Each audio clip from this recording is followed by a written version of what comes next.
ಅಣ್ಣಾ ಹಜಾರೆ ಹೋರಾಟಕ್ಕೆ ಬೆಂಬಲ ವ್ಯಕ್ತಪಡಿಸಿ ಎಲ್ಲೆಡೆ ಕೂಡ ಭ್ರಷ್ಟಾಚಾರದ ವಿರುದ್ಧದ ಧ್ವನಿ ಮೊಳಗ್ತಾ ಇದೆ. ಹಾಗಾದ್ರೆ ಯುವ ಪೀಳಿಗೆ ಏನು ಹೇಳುತ್ತೆ ಅನ್ನೋದ್ರ ಬಗ್ಗೆ ನಾವು ಸಾಕಷ್ಟು ಚರ್ಚೆ ಮಾಡ್ತಾನೆ ಬಂದಿದ್ದೀವಿ. ನಮ್ಮ ಜೊತೆ ಕೂಡ ಈಗ ಯುವ ಪೀಳಿಗೆ ಇದೆ, ಅವರ ಜೊತೆ ಚರ್ಚೆಯನ್ನು ನಾವು ಮುಂದುವರಿಸೋಣ. ಮೊದಲಿಗೆ ನನ್ನ ಜೊತೆ ರಶ್ಮಿ ಹಾಗೂ ಚೇತನ ಇದ್ದಾರೆ, ಇಬ್ಬರಿಗೂ ಕೂಡ ಕಾರ್ಯಕ್ರಮಕ್ಕೆ ಸ್ವಾಗತ.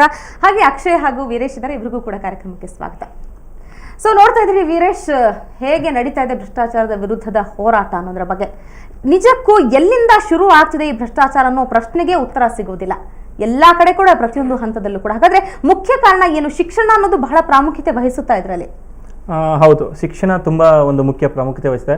ಡಾಕ್ಟರ್ APJ ಅಬ್ದುಲ್ ಕಲಾಂ ಒಂದು ಮಾತು ಹೇಳಿದ್ದಾರೆ, when there is righteousness in the heart there is a beauty in the character, when there is a beauty in the character there is a harmony in the home, when there is a harmony in the home there is a order in the nation, when there is a order in the nation there is a peace in the world.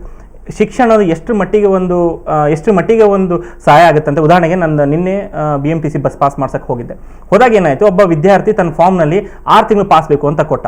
ಒಬ್ಬ ಅಲ್ಲಿ ಇರೋಂಥ ಅಧಿಕಾರಿ ಏನು ಮಾಡ್ದ, ಅವನು 1 ತಿಂಗಳು ಪಾಸ್ನ ಬರ್ದು ಕೊಟ್ಬಿಟ್ಟು, 1 ವರ್ಷದ ಪಾಸ್ನ ಬರ್ದು ಕೊಟ್ಟು ಅವ್ನು ಕೊಟ್ಟ. ಅವನು ಸರ್ ನಾನು 6 ತಿಂಗಳು ಹೇಳಿದೆ ಕೊಡೋಕ್ಕಾಗಲ್ಲ ಅಂತ ದುಡ್ಡನ್ನ ತೊಗೊಂಡ್ಬಿಟ್ಟು ತಗೊಂಡು ಇನ್ನೊಂದು ಅರ್ಧ ದುಡ್ಡು ತೊಗೊಂಬಂದು ಕೊಡು ನಾನು ಕೊಡ್ತೀನಿ ಅಂತ. ನಾನೇನು ಮಾಡಿದೆ, ನಾನು ಅರ್ಧ ಗಂಟೆಯಿಂದ ನಿಂತ್ಕೊಂಡಿದ್ದೆ, ಅಲ್ಲಿವರೆಗೂ ನನಗೆ ಪಾಸ್ ಕೇಳಿದೆ, ಅವ್ನು ಕೊಡಲ್ಲ, ಇಲ್ಲ ನಾಳೆ ಬನ್ನಿ ಅಂತ. ಅದನ್ನ ಏನು ಮಾಡಿದೆ, ಮೇಲಧಿಕಾರಿಗೆ ಹೋಗಿ ಅಲ್ಲಿಂದ ಆಗಲೇ ತೊಗೊಂಡು 5:15 ಆದ ನಂತರ ನಾನು ಪಾಸ್ ತೊಗೊಂಡೆ. ವಿದ್ಯಾರ್ಥಿಗಳಿಗೆ ಏನಾಗಿದೆ, ಒಂದು ರಾಷ್ಟ್ರೀಯತೆ ಬಗ್ಗೆ ಆಗಿರ್ಬೋದು, ಭ್ರಷ್ಟಾಚಾರದ ಬಗ್ಗೆ ಆಗಿ ಒಂದು ಶಿಕ್ಷಣ ಇಲ್ಲ, ಅದೊಂದು ಶಿಕ್ಷಣ ಕೊಡಬೇಕು. ಎರಡನೇದ್ದು, ಆಮೇಲೆ ವಿದ್ಯಾರ್ಥಿಗಳಲ್ಲಿ ಶಿಕ್ಷಣದ ಬಗ್ಗೆ ಒಂದು ಸೀರಿಯಸ್ನೆಸ್ ಇರಬೇಕು. ಇದು ಓದೋದ್ರಿಂದ ನನಗೆ ಮುಂದೆ ಇದು ಸಹಾಯ ಆಗುತ್ತೆ, ಅವರಲ್ಲಿ ಜಾಗ್ರತೆ ಮೂಡಿಸ್ಬೇಕು. ಆಗ ಮಾತ್ರ ಭ್ರಷ್ಟಾಚಾರ ನಿಲ್ಸಕ್ಕಾಗತ್ತೆ. ಹೊರತು ಅಲ್ಲಿಯೂ ಶಿಕ್ಷಣ ಇಲ್ಲ. ಇಲ್ಲಿ ಹಳ್ಳಿ ಜನ ನೀನು 500 ರೂಪಾಯಿ ಕೊಟ್ಟರೆ ನಿನ್ನ ಕೆಲಸ ಆಗುತ್ತಪ್ಪ ಅಂದ್ರೆ ಕೊಟ್ಬಿಡ್ತಾರೆ. ನನಗೆ ಯಾಕೆ 500 ರೂಪಾಯಿ ಕೊಡ್ಬೇಕನ್ನೋ ಪ್ರಶ್ನೆ ಅವ್ನು ಕೇಳೋದಿಲ್ಲ.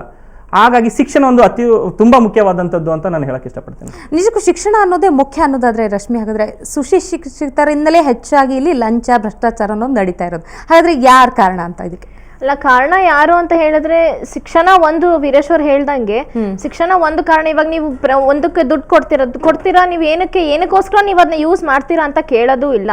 ಹಾಗಾಗಿ ಮತ್ತೆ ನಾನು ಅವಾಗ ಹೇಳ್ದಂಗೆ ಮನೆಯಿಂದನೇ ಅದು ಶುರು ಆಗುತ್ತೆ. ನೀವು ಮನೆಯಿಂದ ನೀವು ಸ್ಟಾರ್ಟ್ ಮಾಡಿ, ನೀವು ಸ್ವಂತವಾಗಿ ನೀವು if you are proper only then you can make the others proper. ನೀವೇ ಸರಿ ಇಲ್ಲ, ನೀವೇ ಎಲ್ಲದಕ್ಕೂ ದುಡ್ಡು ತಗೊಳ್ತೀನಿ ಅಂತ ಹೇಳಿ ಇವಾಗ ನಾವೇ ಒಂದು ಕೆಲಸ ಮಾಡ್ತೀನಿ, ಸುಮ್ಮನೆ ಯಾರಾದ್ರೂ ಏನಾದರೂ ಕೆಲಸ ಮಾಡ್ಕೊಡ್ತೀರಾ?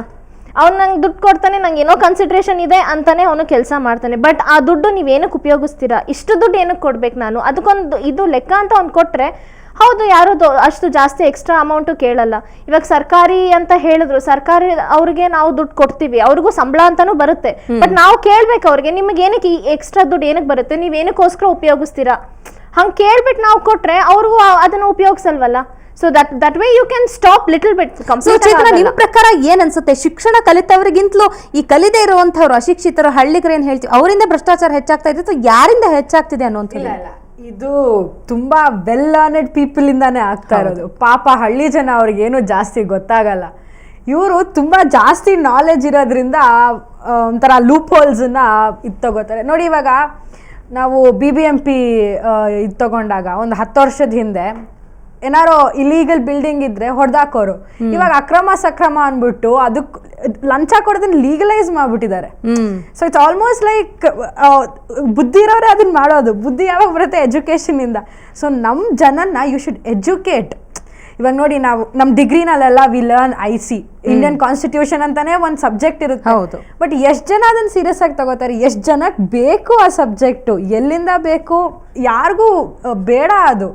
ಸೊ ಅದು ಒಂದು ಸ್ವಲ್ಪ ಇಂಟ್ರೆಸ್ಟ್ ಬರೋ ಥರ ಪ್ರೆಸೆಂಟ್ ಮಾಡಿ ಅದನ್ನು ನಮ್ಮ ಶಿಕ್ಷಣದಲ್ಲೆಲ್ಲ ಇಂಪ್ಲಿಮೆಂಟ್ ಮಾಡಿದ್ರೆ ಪ್ರಾಬಬ್ಲಿ ಸ್ವಲ್ಪ ಇನ್ನೂ ಚೇಂಜಸ್ ಜಾಸ್ತಿ ಬರುತ್ತೆ. ಆಮೇಲೆ ವಿಪರ್ಯಾಸ ಹೇಗಿದೆ ಅಂದ್ರೆ, ಶಿಕ್ಷಣ ಬಗ್ಗೆ ಚೇತನ ಹೇಳ್ತಾ ಇದ್ರು, ಯಾವ ತರ ವಿಪರ್ಯಾಸ ಅಂತ. ಶಿಕ್ಷಣ ಸಂಸ್ಥೆಗಳನ್ನ ನಡೆಸಿಂತವ್ರು ಎಂತವ್ರು, ಇನ್ಕಮ್ ಟ್ಯಾಕ್ಸ್ ರೇಡ್ ಆದವರು, ಜೈಲಲ್ಲಿ ಇದ್ದು ಬಂದವರು, ಯಾರ ಹತ್ರ ದುಡ್ಡಿದೆ ಅವ್ರು ಶಿಕ್ಷಣ ಸಂಸ್ಥೆ ನಡೆಸ್ತಾ ಇದ್ದಾರೆ. ಡೊನೇಷನ್ ಹೆಸರಲ್ಲಿ ಲೂಟಿ ಮಾಡಿದ್ರು. ಅವ್ರು ಯಾವ ತರ ಶಿಕ್ಷಣ ಸಂಸ್ಥೆಯ ಒಂದು ಮುಖ್ಯಸ್ಥರು ಏನಿದ್ದಾರೆ ಅಂದ್ರೆ, ಜೈಲಿಗೆ ಹೋಗಿ ಬಂದವರು, ಅವ್ರ ಮೇಲೆ ಇನ್ಕಮ್ ಟ್ಯಾಕ್ಸ್ ರೇಡ್ ಆದವರು, ಇಂಥವರೆಲ್ಲ ಶಿಕ್ಷಣ ನಡೆಸಿರ್ಬೇಕಾದ್ರೆ ಮೌಲ್ಯಯುತವಾದ ಶಿಕ್ಷಣ ಕೊಡೋರು ಯಾರು? ಅಲ್ಲ, ಅದೊಂದೇ ಅಲ್ಲ. ನೀವು ಸ್ಕೂಲಿಗೆ ಒಂದು ಅಡ್ಮಿಷನ್ ಮಾಡ್ಬೇಕು ಅಂತ ಹೇಳಿ ನೀವು ಇಷ್ಟು ಡೊನೇಷನ್ ಕೊಡಿ, ನಾವು ಆಮೇಲೆ ನಿಮ್ಮ ಮಗನ ಅಡ್ಮಿಷನ್. ಮೊನ್ನೆ ನ್ಯೂಸ್ ಪೇಪರ್ ಅಲ್ಲಿ ಓದ್ತಾ ಇದ್ದೆ ನಾನು, ನೀವು 2013 ಅಲ್ಲಿ ಮಗುಗೆ ಅಡ್ಮಿಷನ್ ಮಾಡ್ಬೇಕಂದ್ರೆ ಇವಾಗಿಂದಾನೇ ಸ್ಟಾರ್ಟ್ ಮಾಡ್ಬೇಕು. ಅದು ಅಲ್ಲಿಂದಾನೇ ಶಿಕ್ಷಣ ಅಂತ ಹೇಳಿದಾಗ ನಾವು ಸ್ಕೂಲ್ LKG ಲೆವೆಲ್ ಇಂದಾನು ಶುರು ಆಗ್ತಾ ಇದೆ. ಶಿಕ್ಷಣದಲ್ಲೂ ಭ್ರಷ್ಟಾಚಾರ ಶುರು ಆಗೋದು. ಶಿಕ್ಷಣ ವ್ಯಾಪಾರೀಕರಣ ಆಗಿರೋದು ಕೂಡ ಇಲ್ಲಿ ಸಾಕಷ್ಟು ದುರಂತ ಅಂತ ಹೇಳ್ಬೋದು. ಏನ್ ಹೇಳ್ತೀರಾ? ಲಂಚ ಅನ್ನೋದು ಸುಶಿಕ್ಷಿತರು ಒಬ್ಬರೇ ಮಾಡೋದಿಲ್ಲ ಅಂತಲ್ಲ. ಲಂಚ ಅನ್ನೋದು ಸುಶಿಕ್ಷಿತರು ಕೊಡ್ತಾರೆ, ಏನು ಇಲ್ಲಿಟ್ರೇಟ್ಸ್ ಕೂಡ ಲಂಚ ಕೊಡ್ತಾರೆ. ಸೊ ಇದರಿಂದ ಏನ್ ಅನ್ಸುತ್ತೆ ಅಂದ್ರೆ, ಫಸ್ಟ್ ನಾವ್ ಏನ್ ಮಾಡ್ಬೇಕು ಅಂದ್ರೆ ಜನರಲ್ಲಿ ನೈತಿಕ ಮೌಲ್ಯಗಳನ್ನ ಬೆಳೆಸ್ಬೇಕು. There should be moral in the people. ನೈತಿಕ ಮೌಲ್ಯಗಳನ್ನ ಬೆಳೆಸೋದ್ರಿಂದ ಏನಾಗುತ್ತೆ ಅಂದ್ರೆ, ಈಗ 10ನೇ ಕ್ಲಾಸ್ ಓದಿದ ತಕ್ಷಣ ಅವ್ನಿಗೆ ಲಂಚ ಕೊಡಬಾರ್ದು ಅಂತ ಒಂದು ಮೈಂಡಲ್ಲಿ ಏನು ಬರಲ್ಲ.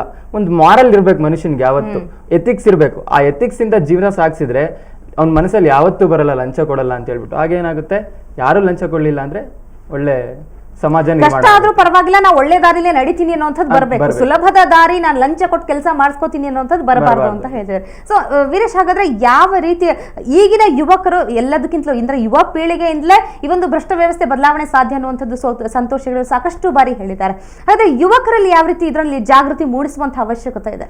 ಇದಕ್ಕೆ ನಾನು ಸಾಕಷ್ಟು ಪ್ರಾಕ್ಟಿಕಲ್ ಟಿಪ್ಸ್ಗಳನ್ನ ಹೇಳಕ್ ಬರ್ತೀನಿ ನನ್ನ ಒಂದು ಎಕ್ಸ್ಪೀರಿಯನ್ಸ್ ಇಂದ. ಕಳೆದ ವರ್ಷ ನಾನು ಲೋಕಾಯುಕ್ತದಲ್ಲಿ ಇಂಟರ್ನ್ಶಿಪ್ ಮಾಡಬೇಕಾದ್ರೆ ಕೆಲವೊಂದು ವಿಷಯಗಳು ಆಮೇಲೆ ಕೆಲವೊಂದು ಫೈಲ್ಗಳೆಲ್ಲ ನೋಡೋಕೆ ಅವಕಾಶ ಸಿಕ್ತು. ಸಂತೋಷ್ ಹೆಗಡೆ ಅವರ ಅವಕಾಶ ಕೊಟ್ಟರು.